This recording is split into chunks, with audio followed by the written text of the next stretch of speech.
Gold, trusted gold buyers. మీరు తాకట్టు పెట్టిన బంగారాన్ని విడిపించి ఈ రోజు ఉన్న మార్కెట్ ధరకు కొనబడను.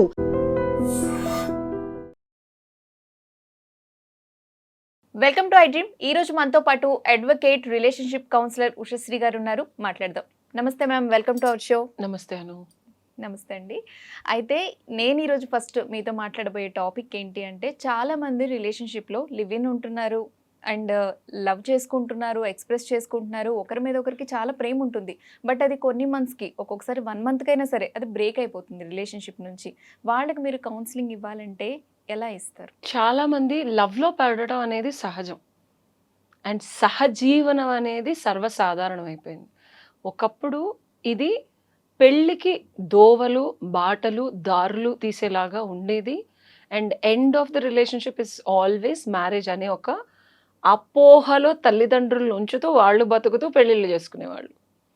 బట్ ఇప్పుడున్న రియాలిటీలో మీకేం అనిపిస్తుంది చెప్పండి? ఒకళ్ళు రిలేషన్షిప్లోకి వెళ్తుంటే టైం పాస్ అనిపిస్తుంది. సిచ్యువేషన్షిప్స్, నానో షిప్స్, ఇంకా చాలా చాలా షిప్స్ వచ్చేస్తున్నాయి. చాలా వచ్చినాయి, చాలా నేమ్స్ పెట్టుకున్నారు వాటికి. జెన్జీ. సో ఆ షిప్ ఎక్కి ఎప్పుడు దిగాలో ఎక్కడ దిగాలో కూడా చాలా చక్కగా ప్రీడిఫైన్డ్ మాన్యువల్ ఇచ్చారు మనకి. సో బేసికల్గా ఎక్కే ముందే క్లారిటీ ఉంటుంది అండ్ దిగిపోవాల్సిన టైం వచ్చినప్పుడు ఇద్దరిలో ఒకళ్ళు దిగాలనుకోకపోయినా ఇంకోళ్ళు తోసేసి వెళ్ళిపోతున్నారు. ఇది సర్వసాధారణంగా జరుగుతోంది. మన తెలంగాణ భాషలో చెప్పాలి అంటే నడుస్తోంది అండ్ పరిగెట్టిస్తున్నారు కూడా. Where you want to take this relationship అని ఎవరన్నా ఇనీషియల్గా అడిగితే I don't know, depends on how things flow, go or how we make it, take it, mate it లాగా ఉంది. సో ఇలాంటి సందర్భాల్లో పెళ్ళి అనే మాటకి, అనే భావోద్వేగానికి అవసరం కన్నా ఎక్కువైన ఎమోషన్స్ ఇన్వెస్ట్ చేయకుండా ఉండటానికే మక్కువ చూపిస్తుంది. అంటే ఎవరు కూడా ఇద్దరిలో ఒకరు సీరియస్ గా, సిన్సియర్ గా తీసుకున్నా ఇంకొకరు తీసుకోకపోవడం వల్ల రిలేషన్ బ్రేక్ అయిపోతుంది. సో నేను చెప్పాలనుకుంది కూడా, ప్రతి రిలేషన్షిప్ ఎంట్రీ చాలా ఈజీగా ఉంటుంది. ఎగ్జిటే డీరూట్ చేయాలా, ఎగ్జిట్ తర్వాత ఎక్కడికి వెళ్ళాలి, ఎలా వెళ్ళాలి అనే ఆప్షన్ కొన్ని రిలేషన్షిప్స్లో కొంతమంది ఇస్తుంటే, కొంతమంది అయితే ఎగ్జిట్ డోర్ దగ్గర వరకు తీసుకెళ్ళి తోసేస్తున్నారు. సో ఇక్కడ ఏంటంటే ఇద్దరు లైట్ తీసుకుంటే ప్రాబ్లం ఉండదు. అసలు ఇప్పుడు మనం ఇలా డిస్కస్ చేసుకోవాల్సిన అవసరం కూడా ఉండదు. ఒకరు ఎవరైతే సీరియస్గా తీసుకుంటారో, ఎవరైతే సిన్సియర్గా తీసుకుంటారో వాళ్ళ గురించే కదా ఇప్పుడు. నువ్వు చాలా చక్కగా అడిగావు, చెప్పావు కూడా. ఎవరైతే సిన్సియర్గా తీసుకుంటారో వాళ్ళు కొంచెం అంటే ఎమోషన్స్ని పాజిటివ్ అవుట్కమ్ కోసం ట్రై చేస్తారు. Result whatever they put forth as emotions are invest in the process of getting the other person to make it a life long relationship or a long term relationship. ఇంకొక మాట అన్నావు, ఏంటది? ఎవరైతే సీరియస్గా తీసుకుంటారో వాళ్ళకి కదా హార్ట్ బ్రేక్ అయినా సరే, లేకపోతే మాట్లాడుకుంటుందైనా, ఇద్దరు లైట్ తీసుకుంటే అసలు మనకి ఏ ప్రాబ్లం ఉండదు.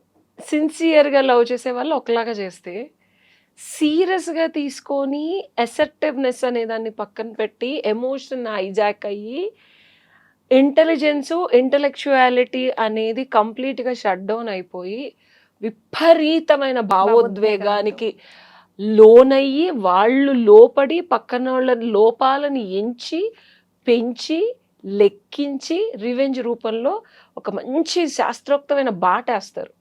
ఎక్కడికి వెళ్ళినాడు అందులో పడిపోవాల్సిందే, ఏదో లూప్ అనమాట. సో అది అప్పుడు అర్థం కాదనమాట. సో అట్లాంటి వాళ్ళే most of my clients. And వాళ్ళు నా దగ్గరికి వచ్చినప్పుడు what I try to suggest is, ఇనీషియల్గా చాలామంది నేను చూసే clients either of the parties, అంటే ఇద్దరు లవ్లో ఉన్నప్పుడు అద్భుతంగా ఉంటుంది. ఒకళ్ళు మూవ్ ఆన్ అయిపోయిన తర్వాత స్ట్రక్ అయిపోయిన వాళ్ళు మోస్ట్లీ నా దగ్గరికి వస్తారు. అదే మనం ఇప్పుడు మాట్లాడుకునేది, మీ దగ్గరకు వచ్చేది ఎవరైతే ఈ స్ట్రక్ అయిపోయిన వాళ్ళు, బాధపడే వాళ్ళ గురించి మనం మాట్లాడుకుంటున్నాం. అండ్ ఇది వింతగా ఉంటుంది. అఫ్కోర్స్ నేను ప్రాక్టికల్ అనుభవంతో చెప్తాను, ఏది చెప్పినా రీసెర్చ్ చేస్తాను. దాని వెనకాల too much of analytical, practical, result oriented thinking with scene, అంటే ప్రాక్టికలీ సీన్ సినారియోస్ చెప్తాను నేను. So lot of my clients ప్రేమ 10 ఏళ్ళు రీసెంట్గా కూడా, I just finished one counselling with a client.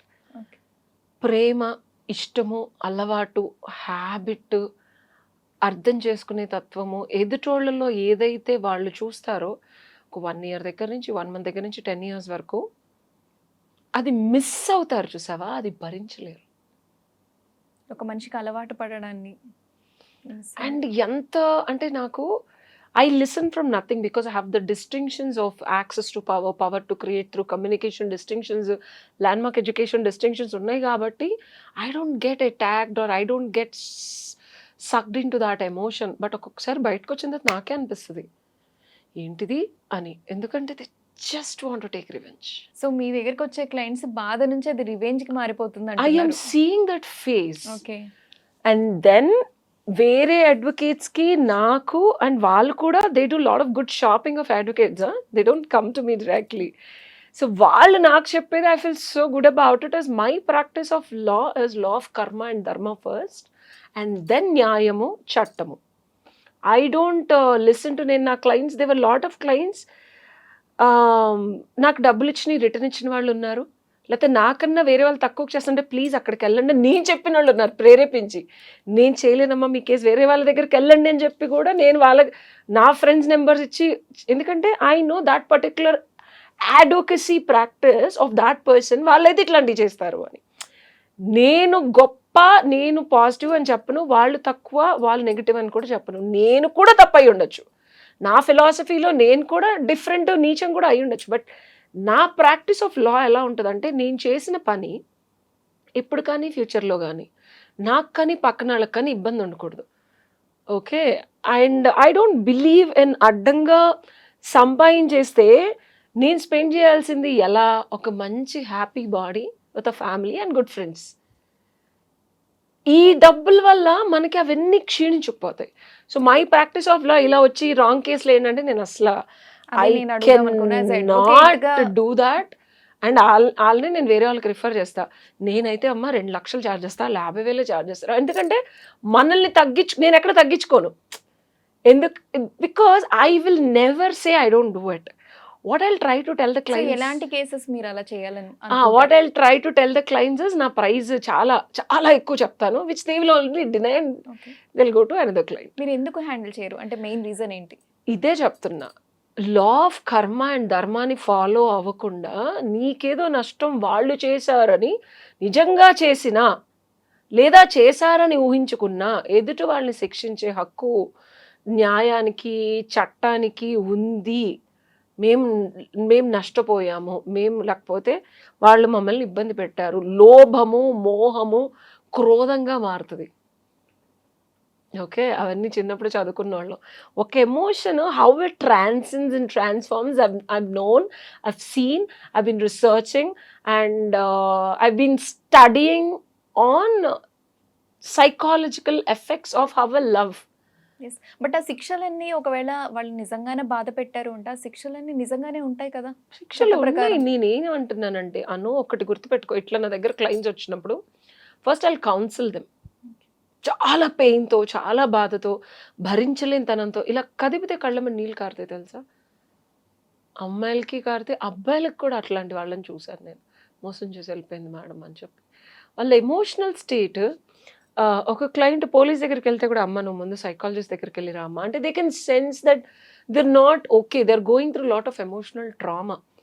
నేను ఇమీడియట్గా ఎఫ్ఐఆర్స్ ఫైల్ చేశాను. నేను అమ్మాయికి చెప్పాను, అమ్మ take time, I will support you, I will counsel you, you first be stable on your emotions. అప్పటికే నీకు జైల్లో ఎంచాలి, అప్పటికి వాడిని టార్చర్ పెట్టాలి అని ఉంటే నేనే ఎఫ్ఐఆర్ దగ్గరుండి పోలీసులకి చెప్పి మరీ ఎఫ్ఐఆర్ చేస్తాను. అసలు మోసం అనేది మనం ఎలా కన్సిడర్ చేయొచ్చు? ఎందుకంటే రిలేషన్షిప్లో వాళ్ళిద్దరు మెంటాలిటీస్, వాళ్ళిద్దరు మాట్లాడుకున్నవి, అది వాళ్ళిద్దరికి ఎవరి పాయింట్ ఆఫ్ వ్యూలో వాళ్ళు కరెక్టే అనిపిస్తుంది కదా. సో మోసం అనేది ఎట్లా జడ్జ్ చేస్తాం? నేను ఒక్కటి చెప్తాను, దట్స్ అ బ్యూటిఫుల్ క్వశ్చన్. నువ్వు ఒక మాట నాకు ఇచ్చావు, లైఫ్ లాంగ్ ఉంటానో, లేకపోతే నీ కష్టంలో నేను చూసుకుంటానో, లేకపోతే 1 సంవత్సరం ఉంటానో, 6 నెలలు ఉంటాను, డెఫినెట్గా ఏదో ఒక మాటకి నువ్వు కట్టుబడి ఉంటానని నువ్వు చెప్పావు. ఎదుటోడు ఎప్పుడైనా అదే పట్టుకుంటాడు నిన్ను. మోసం అంటే ఏంటో తెలుసా? When you say something and when you keep changing your emotion. ఈ మోషన్ వాష్రూమ్కి వెళ్ళినట్టు ఫ్లష్ కొట్టేస్తావు ఎమోషన్స్. వాట్ ఐ బిలీవ్, నేను ఇచ్చిన మాట is very valuable to me. నేను అందుకే మాట ఇవ్వడానికి 100 సార్లు ఆలోచిస్తాను, క్లయింట్స్ అవన్నీ ఏదైనా. బికాజ్ యువర్ మాట will transform it self into reality. ఎందుకని నేను ఒక కేసు చేస్తే ఇప్పటి వరకు ఎక్కడ నాన్ పాజిటివ్నెస్ ఉండదు అంటే నేను ఆచితూచి తీసుకుంటా, ఆచితూచి ఇవ్వాలి మాట. చేయగలిగితేనే ఇవ్వాలి, చేయలేకపోతే ఈరోజు కూడా అమ్మాయికి చెప్పా, మేడం అమ్మ నేను పెళ్లి చేయిస్తా, వాళ్ళు వచ్చి మనసు మారుతుంది, ఇదంతా నేను చెప్పలేను. ఓకే, ఒక ఆపరేషన్ థియేటర్లోకి ఎమర్జెన్సీలో వస్తే doctor we do our best. నేను నా క్లయింట్స్కి మొహం మీద చెప్తా, వేరే అడ్వకేట్లు అనుకో మీకు ఎందుకండి మేము 50,000లో చేసేస్తాం మీరు వచ్చేయండి అంటారు. తర్వాత వెళ్ళిన తర్వాత అది 1,00,000 2,00,000 అండ్ దెన్ స్లోగా అంటే ఇయర్స్ పట్టాస్. నాది అట్లా కాదు, నాదంతా I am very time bound. Time is very important. I don't believe in dragging stuff. So that's why I have a different, నా టైంకి వాల్యూ ఇస్తాను, నేను నా టైంకి ఛార్జ్ చేస్తాను, నాతో మాట్లాడాలన్నా ఛార్జ్ చేస్తాను. Because I'm listening to your emotions which will get in to me also. వినండి madam problem, it's my time, నేను నీకు ఇవ్వాలా లేదా నేను డిసైడ్ చేసి ఆ కర్మని నేను తీసుకోవాలా లేదా. ఇది ఇంకొకటి ఏంటంటే వాళ్ళకు కూడా చెప్తా క్లయింట్స్కి, మోసం చేశారని మీరు అనుకుంటున్నారు, బట్ మీ కర్మానుసారం మీరు ఎప్పుడో ఎక్కడో ఎవరికో చేసిన కర్మే మీకు వస్తుంది.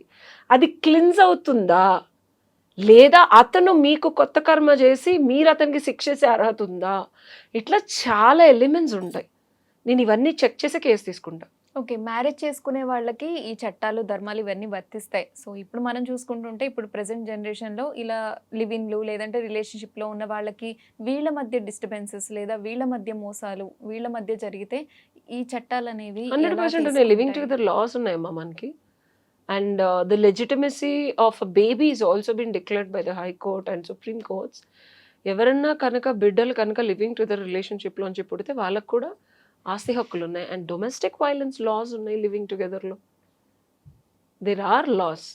దే ఆర్ అంటే ఆడపిల్లలకి ఎక్కడికి వెళ్ళినా సరే వల్నరబుల్గానే ఉంటారు. మనం ఎంత ఈక్వల్ రైట్స్ ఎంత అనుకున్నా మనం emotional beings. End of the day నేనైనా నువ్వైనా we are manufactured like that. We have hormones in our body. We have this amazing creator manufacturing unit inside us. So we can't deny that. ఎంత మనం మగాళ్ళ ఆలోచిద్దామన్నా we be in a very different human structural bones and everything is very different. So vulnerable ఉంటారు, నమ్ముతారు. నా doubt ఇంకోటి ఏంటంటే ఒకరి mentality ఒకరి బిహేవియర్ ఒకలా ఉన్నప్పుడు ఇలా రిలేషన్షిప్ కౌన్సిలర్ కావచ్చు ఏదో లాయర్స్ దగ్గరికి వెళ్ళొచ్చు, కానీ వాళ్ళిద్దరి మధ్య ఒకసారి మిస్అండర్స్టాండింగ్ వచ్చిన తర్వాత వాళ్ళ దగ్గరికి వెళ్ళిన తర్వాత ఆ కౌన్సిలింగ్ తీసుకోవడం వల్ల వాళ్ళు ఎంతవరకు మారుతారు? వేరే వాళ్ళ గురించి నేను చెప్పలేను, నాకు తెలియదు, నాకు అర్హత కూడా లేదు. My practice of law, because I have gone through shit in life by separation and then eventually making a decision of divorce 16 years back. Okay? And for me it's a wise choice. Even today I appreciate my choice. So I know the difference between a tormented relationship versus adjustable accepting relationships. Okay, కొన్ని జాతకాల్లో కూడా ఉంటాయి. నా జాతకాల్లో నేను ఏ గురువుని అయిపోతానో లేకపోతే ఏ తోపో ఏదో అవుతానని ఉంది కాబట్టి కొన్ని ఇన్ఎవిటబుల్ అంటాం. అట్లాంటి వాళ్ళు ఎవరితోనో సెట్ అవ్వరు. భగవంతుడు చెప్పా కదా లా ఆఫ్ కర్మధర్మ వరకు అది కొన్ని ఉంటాయి. వాళ్ళ జాతకంలో ఎట్టి పరిస్థితుల్లో ఇదిగా ఇంకోళ్ళతో అయినా సెటిల్ అవుతారు. సో అట్లాంటి వాళ్ళకి నేను ఫస్ట్ ముందు చేయి చూస్తా, బేసిక్స్ నేర్చుకున్నాను, నాట్ టూ మచ్. ఈ రోజు వచ్చిన అమ్మాయి కూడా నేను పెళ్లి చేసుకున్నాడు, ఇంకా నా జీవితం శుభ్రంగా పెళ్లి చేసుకుంటా అడు నిజంగా వాడు అట్లా అయితే మీకు నా దేవుడి రూమ్లో మీ ఫోటో పెట్టి పూజిస్తా అంటే అంత పెద్ద పట్టుతామో నేను చెప్పట్లేదు, అది జస్ట్ సో మీరే జాతకం చూసి అడ్వైస్ ఇచ్చారు అంటే these are the things that works. Adjust అయ్యి అర్థం చేసుకొని కలిసి ఉండగలిగినంతసేపు ఉండమని చెప్తాను. Because I know the pain and agony. ఈడు కాకపోతే ఇంకోటి అనుకుంటాం కదా, ఇద్దరు వైపులా ఉండాలి. అది ఈడు కాకపోతే ఇంకోటి అనుకుంటాం, ఇంకోటి అనుకుంటాం, కానీ మనం మారకుండా అవతల వాళ్ళు మారరు. ఆ మారేదేదో ఈ రిలేషన్షిప్లోనే వర్కౌట్ చేసి మీరు మారిపోయారనుకో, known devil is better than unknown angel కదా. అంతే. సో ఆ unknown angel can also transform into hilarious devil eventually until you change. నీ గ్లాసెస్ ఇనీషియల్ గా ఏంజిల్ లా కనిపించి తర్వాత మసకబెట్టి డెవిల్ అనుకో, పక్కన వాళ్ళు ఏంజిల్ తెచ్చిన డెవిల్ అనే కనిపిస్తుంది. So what I believe, you change, you transform, you work on the relationship, you put your efforts, accept. చాలా మంది లవ్ అంటే ఇలా ఉంటేనే బాగుంటుంది మేడం, ఇది పద్ధతి కదా అంటారు. వాళ్ళు ఎలా లేరో కూడా యాక్సెప్ట్ చేయమని చెప్తాను. I give counselling before I file any case and I charge for it. I tell them give time. కావాలి నిజంగా లేసేద్దాం అంటే వేసేద్దాం, I don't deny, but think before you act. Because అంత ఈజీ కాదు. నువ్వు వాడిని ఏదో సరదాగా ఏడిపించేస్తే రేపొద్దు నిన్ను ఏడిపించేది ఇంకో కర్మ వస్తుంది నీకు. Are you ready for it అని అడుగుతా. ఓకే, నీ వైపు న్యాయము ధర్మము నేను ప్రూఫ్లు చూస్తా, అంతా నిజంగా కరెక్ట్గా ఉంటేనే I will go ahead. Because నా కంప్లైంట్ నేను చాలా బాగా డ్రాఫ్ట్ చేసి ఎవిడెన్స్లన్నీ పెట్టేస్తా. Police has no other choice rather than filing with the FIR as per the sections that I share. కాబట్టి ఆ ఎవిడెన్స్ స్టేజ్కి వెళ్ళి ట్రయల్కి వెళ్ళి తప్పుడు కేసులు పెట్టడం, this is not a right thing. Because as an advocacy, as a profession, we always make sure that we follow professional ethics and I do that because that will come back to me and hit me later. ఈరోజు short టర్మ్లో డబ్బులు వస్తాయేమో, but as an అడ్వకేట్గా నా పేరు పోతుంది. Long టర్మ్లో నేను ముసల్దాన్ని అయ్యే వరకు ఈ ప్రొఫెషన్లో ఉందాం అనుకుంటున్నా. And I want to teach advocacy. Eventually I want to do my PhD and then teach kids. నా ప్రొఫెషన్లో నేను ఎలా డీల్ చేశానని చెప్పగలగాలి రేపు పొద్దున ఒక కొల్లబద్దలాగా. సో ఫైనల్ గా మీరు ఏం చెప్పాలనుకుంటున్నారు? కొట్టుకు సావకుండా ఒకసారి ఎంట్రీ షాట్ వెళ్ళిన తర్వాత ఎగ్జిట్ అనేది పక్కనోళ్ళు ఇందాక అదే చెప్తూ ఆపేశాను. కొంతమంది ఈజీగా ఎగ్జిట్ వదిలేసి వెళ్ళిపోతారు, వాళ్ళ రూట్ డోర్ తీసుకొని ఏదో రకంగా వెళ్ళిపోమంటారు. కొంతమంది తోసేస్తారు, లోయ ఉంటుంది, చచ్చిపోతారు కూడా. అట్లాంటి కేసులే మన డ్రమ్ములు కుక్కర్లు ఇలాంటివన్నీ. అండ్ ఇంకొకటి అగాధంలోకి వదిలేస్తారు. అంటే ఎగ్జిట్ డోర్ కింద హిమాలయ పర్వతాల అంచు వరకు తీసుకెళ్తారు ఎక్స్పీరియన్స్ ఆఫ్ రిలేషన్షిప్లో. అక్కడి నుంచి వీళ్ళు వెళ్ళిపోతారు ఫ్లైట్ వేసుకొని, వాళ్ళు అక్కడే ఉండిపోతారు. కింద చూస్తే లోయ, పైకి వెళ్ళాలంటే ఏమీ ఆప్షన్ ఉండదు. సో వీళ్ళు త్రిశంకు సర్గం లాగా ఇలా మధ్యలో వదిలేసి వెళ్ళిపోతారు. ఇలాంటి వాళ్ళకి వాట్ ఐ సజెస్ట్, మీతో మీరు జర్నీ చేయండి. Before you curse him or before you want file a case, before you try to do anything further, మీలో మనలో, అది ఎప్పుడో నేను చిన్నప్పుడు చెప్పాను, నీలో నీ అవలోకనం అని ఒక పుస్తకం ఉండేది, two much of Telugu. So the journey with in is what I did. And నాకు ఎన్ని బ్రేకప్లు ఉన్నాయి, I always try to get in. Because లోపలికి వెళ్ళటం గొప్ప కాదు షేర్ ఖాన్, బయటకు రావడం అని. So I know all the exit roots.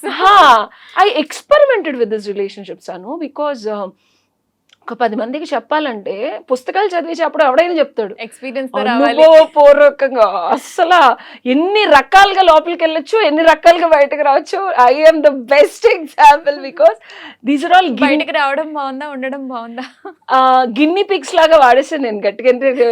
ఎక్స్పెరిమెంట్లో ర్యాట్లు వాడతారు కదా. So I kind of experimented. లోపలికి వెళ్ళటం ఎప్పుడు చాలా బాగుంటుంది అన్న. The process and following in love and all that honeymoon period is all good. And exit అందుకే ఎన్ని రకాల ఎగ్జిట్లో కూడా చెప్పగలను నేను. మరో వీడియోలో మనం మాట్లాడుకుందాము. సో ఎగ్జిట్ అనేది మనకి ప్లాన్ చేసుకునే టైం ఇవ్వకుండా పక్కన వాళ్ళు వదిలేసి వెళ్ళిపోతారు. And because they do different kinds of tantrums. So వాళ్ళకి వాళ్ళు ప్లాన్ చేసుకోవాలంటారా ఎగ్జిట్ అనేది? సో ఎగ్జిట్ ప్లాన్ చేసుకోవాలంటే నా అనుభవంలో రీసెర్చ్లో తేలింది ఏంటో తెలుసా, ఎంట్రీ క్లియర్గా ఉండాలి నీకు. ఇది ఎంట్రీ అప్పుడే క్లియర్ గా ఉండాలి. ఎంట్రీ అప్పుడు ఈ రిలేషన్షిప్ లోకి ఎలా వెళ్తున్నాను, ఎందుకు వెళ్తున్నాను, అసలు ఈ క్యారెక్టర్ ఏంటి, ఈడేంటి, ఈడి మెంటాలిటీ ఏంటి, ఈడి సైకాలజీ ఏంటి, ఈడు నన్ను ఎన్ని రకాలుగా టార్చర్ పెట్టగలరో ప్లాన్ వేసుకుంటాను నేను. వచ్చేయాలనుకుంటే ఎలా వచ్చేయాలి, ఎగ్జాక్ట్లీ ముందే ఉంటుంది నాకు పాత్వే. ఎంట్రీ అప్పుడే ఎగ్జిట్ కూడా ఆలోచించి క్లారిటీ మిస్ అవ్వకూడదు అది. So I train my clients like that. తెలుసో తెలియక ఎంట్రీ అయిపోయారు, but I know all the ways of exit. Okay ma'am, thank you so much. Thank you. And for more videos, Please subscribe to iDream. Please subscribe to iDream. Please subscribe iDream. And please subscribe to iDream. For more videos, subscribe to iDream. please like, share and subscribe to the channel. Congratulations, iDream. Subscribe to iDream. Subscribe to iDream. So subscribe to iDream Media. iDream ki iDream team andarki huge congratulations. Please subscribe iDream Media. Please subscribe to iDream. Subscribe iDream. Please subscribe to iDream. iDream అంటే నా కళల ఛానల్ను subscribe చేసుకున్న నోరు తిరుగుతలేదు, మీరైతే గంట గుర్తు కొట్టండి. For more such videos, please subscribe to iDream. Subscribe to iDream. Please subscribe to iDream. Please subscribe iDream Media. Please do subscribe to iDream. Please subscribe to iDream Media. For best entertainment and information, please subscribe iDream. And don't forget to subscribe to iDream.